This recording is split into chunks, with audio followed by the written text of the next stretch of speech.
शीला बहन की दो बहुएं थीं। बड़ी की शादी को 12 साल तो छोटी की शादी को 2 साल हुए थे, लेकिन दोनों को ही बच्चा नहीं था। फिर एक रोज़, माँ जी, आप दादी बनने वाली हैं। भगवान ने आपकी सुन ली। आप चाहती थी ना कि घर के आंगन में बच्चे खेलें। सास खुश हो जाती है, लेकिन मन में होता है कि काश बड़ी बहू भी प्रेग्नेंट हो जाती तो उसे भी अच्छा लगता। देख बहू, ये तो काफ़ी खुशी की बात है।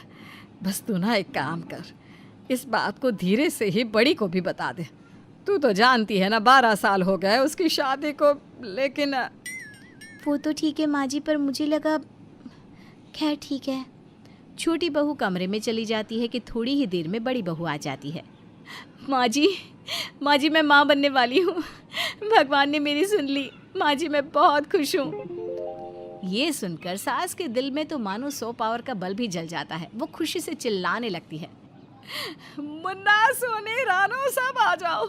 अरे मैं तो कहती हूँ लड्डू बनाओ। अरे लड्डू नहीं, हलवाई बिठाओ। मेरी बहू है माँ बनने वाली है और मैं दादी। छोटी बहू को कमरे में आवाज़ आती है। वो खुश हो जाती है कि घर में उसके बच्चे को लेकर खुशी का माहौल है। वो बाहर आती है तो बड़ी बहू सास के पास बैठी होती है। छोटी को देखकर बड़ी कहती है, तुमको भी बताई, तुम भी तो कुछ बनोगी ना। छोटी को कुछ समझ में नहीं आता। बहू, अच्छा हुआ तू आ गई, ले लड्डू खा। बहू लड्डू खाती है, लेकिन उसे उल्टी आ जाती है। वो उल्टियाँ करने के लिए अपने कमरे में चली जाती है। लगता है माँ, इसे हमारे घर की खुशी बर्दाश्त नहीं हो रही, वरना ये कैसे लड्डू खाती थी, याद है ना। सास को भी याद नहीं रहता कि छोटी भी माँ बनने वाली है। अरे छोड़ ना बहू, तू टेंशन ना ले किसी बात की। तू अब माँ बनने वाली है ना, अपना ख्याल रख। जा कमरे में जा, मैं तेरे लिए कुछ अच्छा बना कर लाती हूँ। बड़ी बहू कमरे में चली जाती है और सास किचन में। सास खाना बना रही होती है कि छोटी आ जाती है। क्या बात है माँ जी, आप तो अभी से इतनी खुश हो रही हैं। बच्चा आ जाएगा तो आप तो फूली नहीं समाएंगी। हाँ बहू, ये तो है। बहुत साल से वो बच्चे का इंतज़ार कर रही थी। वैसे भी बड़ा मेरा फेवरेट बेटा है, तू तो जानती है ना। छोटी को कुछ समझ में नहीं आता। क्या मतलब माँ जी, उनको इंतज़ार था? कहीं आप ये तो नहीं सोच रही कि मैं अपना बच्चा बड़ी भाभी को दे दूँगी? तभी वहाँ बड़ी आ जाती है। क्यों दे दोगी? मुझे नहीं चाहिए किसी का बच्चा। वैसे भी भगवान ने मेरी झोली भर दी है। माँ जी ने बताया नहीं क्या तुमको? छोटी भाभी की बात सुनकर खुश हो जाती है। अरे वाह भाभी, माँ जी ने तो नहीं बताया। मुझे लगा कि मैं माँ बनने वाली हूँ, इससे घर का माहौल इतना अच्छा हो रहा है। लेकिन भाभी, आप भी माँ बनने वाली है, ये तो 2 गुनी खुशी है इस घर के लिए। हाँ हाँ, अब ज़्यादा बातें ना बना। बड़ी का सबको मिलकर ख्याल रखना है, समझी ना। लेकिन माँ जी, मैं भी तो माँ बनने वाली हूँ। हाँ तो बड़ी 12 साल के बाद प्रेग्नेंट हुई है, ज़रा इसके बारे में सोच। हाँ हाँ, क्यों नहीं। बड़ी बहू देख रही होती है कि सास कैसे उसका ज़्यादा ख्याल रख रही है और छोटी का कम, लेकिन वो बड़प्पन रखती है। सास के हाथ का बना खाना लेकर वो छोटी के कमरे में जाती है। आए छोटी, ये खा ले। अरे नहीं नहीं दीदी, मैं नहीं खा पाऊँगी, ये आपके लिए सासू माँ ने बनाया है ना। अरे तो क्या हो गया, तू भी तो प्रेग्नेंट है। वैसे भी बड़ी भाभी सास के बराबर ही होती है। छोटी को अच्छा लगता है। वो बड़ी भाभी के हाथ से खाना खा रही थी कि सास आ जाती है। अरे ये क्या कर रही है छोटी? उसे खिलाना चाहिए तो तू खा रही है, कुछ तो शर्म कर ले, वो प्रेग्नेंट है। सास ये बोलकर कमरे के अंदर आ जाती है और छोटी को हल्के से धक्का देकर बड़ी को बेड पर बिठा देती है। छोटी बहू गिरने ही वाली होती है कि उसका पति उसे पीछे से सहारा दे देता है। अरे छोटी, क्या हुआ, चोट तो नहीं लगी? बड़ी ये बोलकर खड़ी ही होने वाली होती है कि सास उसे पकड़ लेती है। बहू तू चल, इस कमरे में उसका पति आ गया है, वो ख्याल रखेगा उसका। हाय रे, कैसी सास है ये। छोटी को समझ में ही नहीं आता कि वो क्या करे। रहने दो, इसकी आदत डालो। इस घर में भैया और उनके परिवार के सिवा माँ को कभी कुछ नहीं देखा। मेरे साथ तो कई बार ऐसा व्यवहार करती है जैसे मैं उनका सगा बेटा ही नहीं हूँ। बाहर खड़ा बड़ा भाई सब कुछ सुन लेता है। वो कमरे में जाकर अपनी बीवी को सारी बात बताता है। देखिए माँ जी की ये हरकत तो बिल्कुल ठीक नहीं है, लेकिन हाँ, हम दोनों मिलकर छोटे और उसकी बीवी के लिए सास ससुर की जिम्मेदारी उठा सकते हैं। वो छोटा है आपसे, उसकी बात का बुरा मत मानिए। ठीक कहती हो तुम। अगले रोज घर में कीर्तन का कार्यक्रम होता है। छोटे, आ छोटे, फटाफट पंजीरी की थाल पकड़ा। अरे रहने दे, पेट से है तुम्हारी बहू, मैं ले आती हूँ। छोटी थाल लेकर आ जाती है। अरे तो क्या हो गया, बच्चे हमने भी पैदा किए हैं, जानते हैं कि बच्चा कैसे पैदा किया जाता है। तभी बड़ी आ जाती है, उसके हाथ में पानी का ग्लास होता है। अरे कोई उसके हाथ से ग्लास ले लो, पेट से है वो। अरे बड़ी क्यों काम करती है इतना, थोड़ा खुद का भी ध्यान रखा कर। पड़ोसन ने देख रही होती है कि कैसे दो बहुएं, दोनों प्रेग्नेंट, लेकिन सास को सिर्फ बड़ी की ही परवाह है। माना शीला बहन, आपको आपका बड़ा बेटा प्यारा है, लेकिन छोटी भी आपकी ही बहू है, वो भी तो पहली बार माँ बन रही है। इस तरह का रवैया ठीक नहीं है। अरे रहने दो, मुझे ना सिखाओ क्या ठीक है क्या ठीक नहीं, समझी। खैर, कीर्तन खत्म होता है, सब खाना खाते हैं और घर चले जाते हैं। पीछे से घर पूरा फैल जाता है, जिसके बाद छोटी, ओ छोटी, चल पूरा घर साफ कर दे। बड़ी बहू चल कमरे में, मैं तेरे पैर पर तेल लगा देती हूँ, सारा दिन थक सी गई है मेरी बच्ची। बड़ी को भी अब ठाठ अच्छे लगने लगते हैं। वो छोटी का ख्याल तो पूरा रखती, लेकिन काम ना करती। फिर एक दिन, बहू, ओ बहू, आज काम वाली नहीं आने वाली है, तू एक काम कर, झाड़ू मैं लगा देती हूँ, पोछा तो लगा दे। माँ जी बड़ा घर है, मैं आधे घर में पोछा लगा देती हूँ, आधे घर में भाभी लगा देंगी। सास को तो मानो ये सुनकर गुस्सा ही आ जाता है। अरे क्यों बड़ी करेगी, हैं? बड़ी क्यों करेगी पोछा, जानती हो ना उससे बच्चा होने वाला है। बड़ी कमरे में सारी बात सुन रही थी, लेकिन कुछ नहीं कहती। किसी तरह छोटी पूरे घर का पोछा लगाकर जैसे ही कमरे में आती है, बड़ी बहू हाथ में उसकी फेवरेट चाय लेकर खड़ी होती है। लो चाय पी लो, थक गई होगी ना। छोटी चाय पीती है कि सामने सास आ जाती है, हाथ में गर्मा गर्म खाना लेकर। बड़ी चल खाना खा ले बेटा। अब यहीं रख दीजिए माँ जी, मैं और छोटी साथ में खा लेंगे। अरे हाँ हाँ, उसका भी खाना लगा हुआ है किचन में, छोटी जा जा कर ले आ। छोटी को भी भूख लगी होती है, वो भी जाती है और खाना लेकर ऊपर आती है। खाना लेकर आती है और पलंग में बैठ जाती है तो ज़ोर ज़ोर से सांस लेने लगती है। क्यों, क्या हो गया? 4 सीढ़ी चढ़ने में जान निकल गई। नहीं माँ जी, पता नहीं क्यों सांस फूल रही है, शाम को डॉक्टर के पास चली जाऊंगी। हाँ हाँ, अरे बड़ी तू भी साथ में चली जाना छोटी के। लेकिन माँ जी मैंने तो अभी पिछले महीने ही दिखाया था। तो क्या हुआ दीदी, मैं जा ही रही हूँ ना, आप भी साथ चलिएगा। माँ जी आप भी चलिए, देख लीजिएगा कि दीदी को और क्या क्या ख्याल रखना है। हाँ हाँ ठीक है, साथ चलेंगे, लेकिन उससे पहले मैं ज़रा बहू के पैरों में तेल लगा देती हूँ। माँ जी सारा दिन काम तो मैं करती हूँ, तेल आप दीदी के पैर पर लगाती हैं। वैसे ठीक ही है, मेरी तो काम कर कर के आदत हो गई है चलने फिरने की। मैं तो बैठ जाऊँ तो मुझे परेशानी होगी। हाँ हाँ ठीक है, ज़्यादा बात ना बना। शाम को सभी डॉक्टर के पास जाते हैं। डॉक्टर दोनों बहू को चेक करती हैं और फिर, शीला जी, आपकी छोटी बहू का तो बच्चा एकदम फिट है, मस्ती कर रहा है पेट के अंदर। लेकिन बड़ी सास को तो मानो सांप सूंघ जाता है। क्या हो गया मेरा बच्चा? हाँ डॉक्टर साहब, इसको तो 12 साल बाद बच्चा हो रहा है। क्या हो गया है बच्चे को? देख लीजिए मेरे पोते को कुछ ना हो। इस बड़ी बहू को रखना पड़े यहाँ तो रख लो, पर मेरा पोता मेरा। बड़ी को हैरानी होती है कि जो सास उसके आगे पीछे घूमती थी वो उसके लिए नहीं बल्कि बच्चे के लिए सारा प्यार दिखाती थी। बड़ी बहू क्या काम नहीं करती? सारा दिन बैठे रहने से भी बच्चा सुस्त हो जाता है और कम एक्टिव होता है, जो डर की बात है। काम नहीं तो कम से कम वॉक ही करते रहना चाहिए।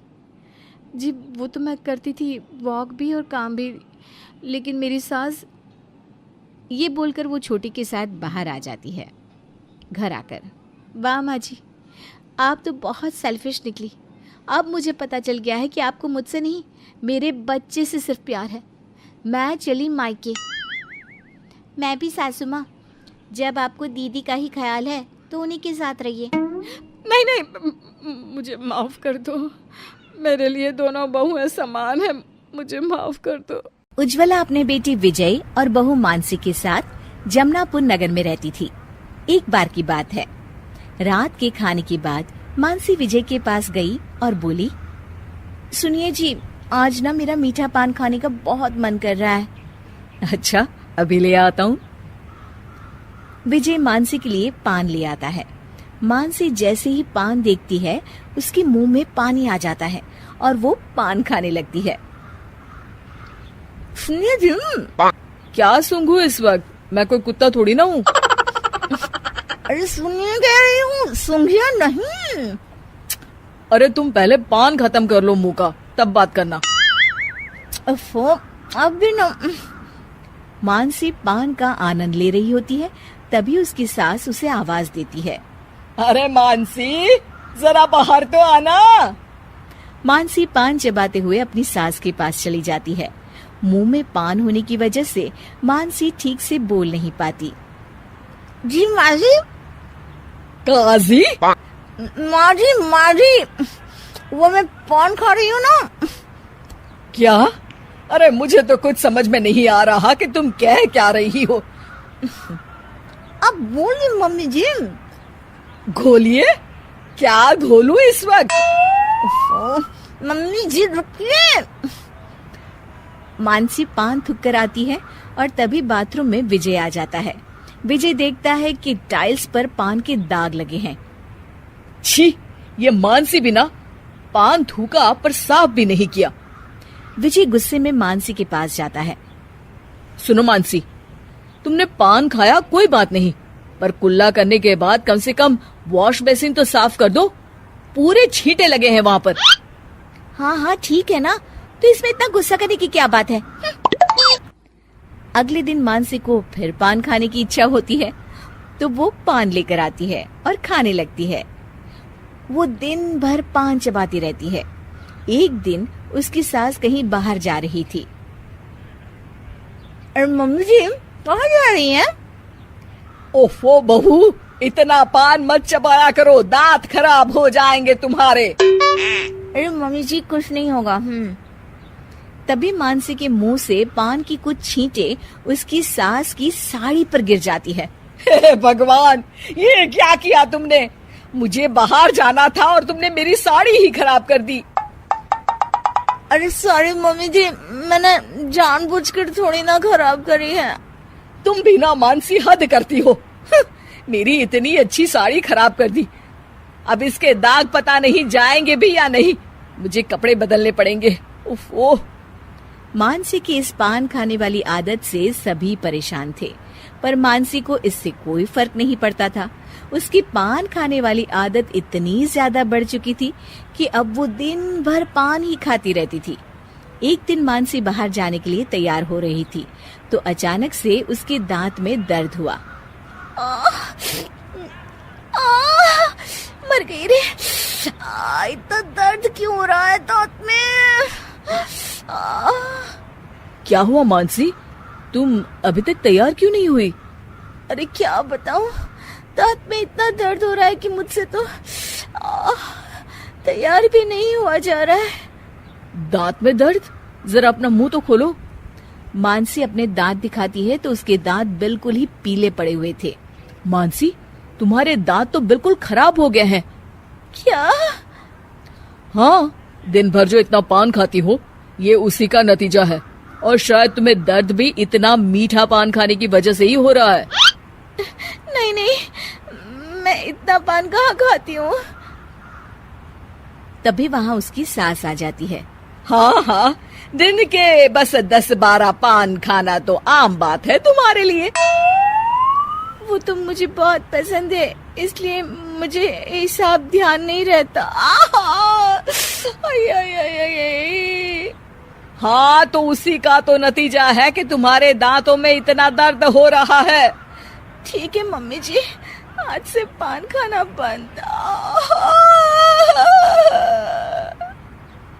और आखिरकार मानसी को अपनी पान खाने की आदत को छोड़ना ही पड़ता है। मधु की बहू निशा की शादी उसके बेटे वैभव से होती है।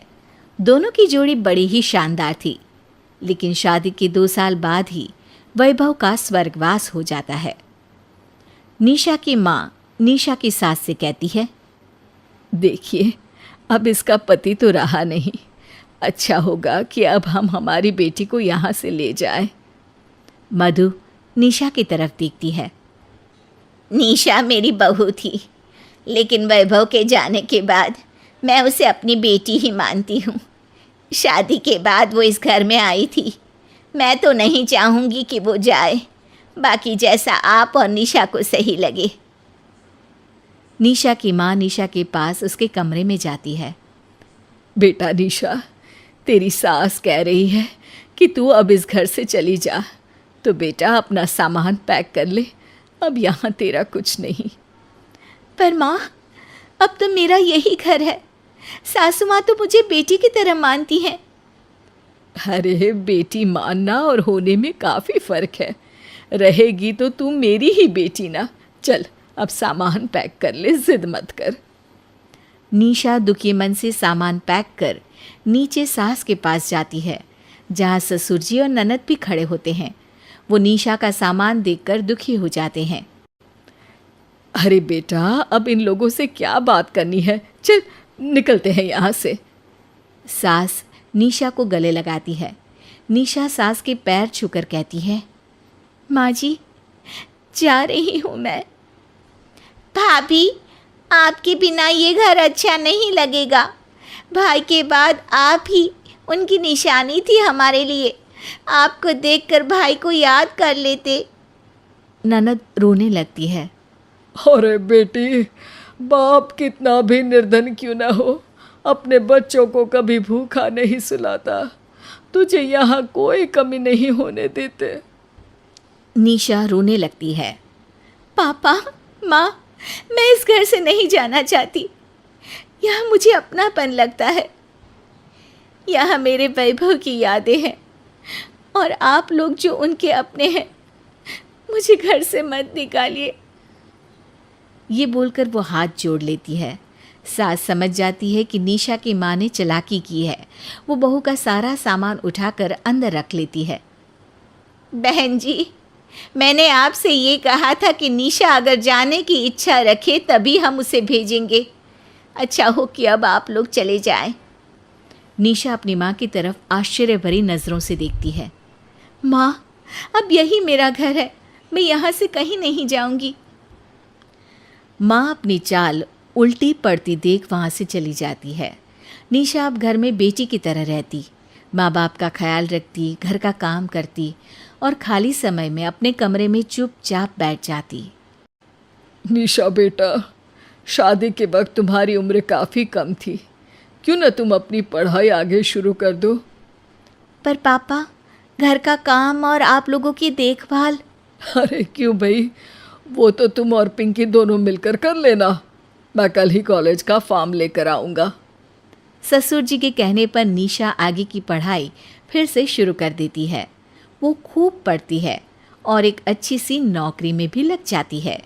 एक दिन निशा के घर की घंटी बजती है।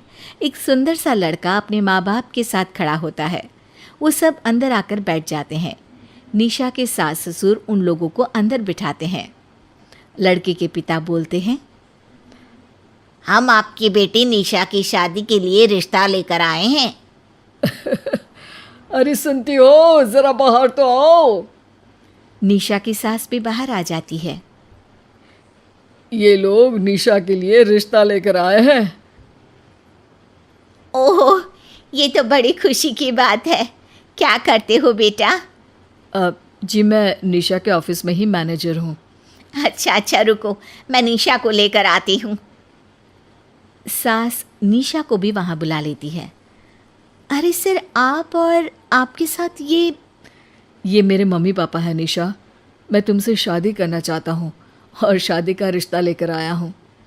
निशा को ये सुनकर गुस्सा आ जाता है। पर मैं शादीशुदा हूँ, पूरा ऑफिस ये बात जानता है सर। फिर आप?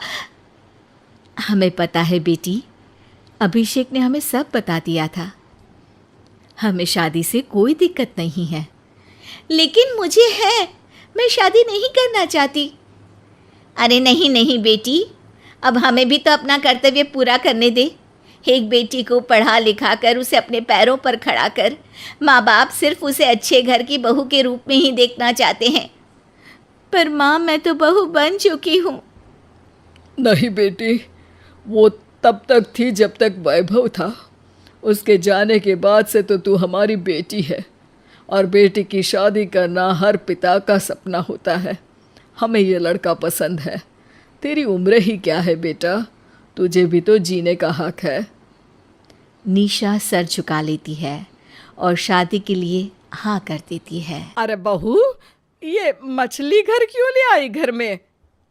अरे माँ जी, इसे एक्वेरियम कहते हैं और ये इसलिए लाई हूँ ताकि मछलियों को उनका घर मिले। अरे उनका घर तो तालाब, नदी या समंदर में होता है। माँ जी, मुझे मछलियों से बहुत प्यार है। अरे ठीक है बेटा, वैसे आज शाम को खाने में क्या बनेगा? Fish curry. हैं? मछलियाँ बनेंगी? हाँ माँ, मुझे ना फिश करी खाने से बहुत प्यार है। बहू को नॉनवेज खाने का बहुत शौक था। सास थोड़ी मॉडर्न थी तो उन्होंने बहू को कभी इसके लिए टोका नहीं, जबकि उनके घर में कभी कोई मांसाहारी नहीं रहा। वाह माँ जी, क्या फिश करी बनाई है मैंने। आप भी क्या ये घास फूस खाती रहती हैं? जिसने जीवन में नॉनवेज नहीं खाया, समझो उसका जीवन अधूरा रह गया। अरे नहीं बेटा, ना मुझे नॉनवेज पसंद है, ना मैं किसी की हत्या करके उसे खा सकती हूँ। अरे माँ जी, मैंने थोड़ी ना हत्या की है। हत्या तो मछली पकड़ने वाले ने की है, मैं तो बस खा रही हूँ। सास चुपचाप अपने खाने में लग जाती है और बहू की कही इस बात को भूलने की कोशिश करती है। एक दिन बहू के कुछ दोस्त घर आते हैं। माँ जी, सब तैयारी कर ली है ना? हाँ बेटा, मैंने काम वाली को भी बता दिया था, तो उसने भी बढ़िया पनीर बनाने का सोचा है। तेरे दोस्त तो खुश हो जाएंगे। अरे नहीं नहीं माँ जी, खाना तो मैं ही बनाऊंगी। अरे पर बेटा, तुझे भी पता है तू पनीर नहीं बना सकती।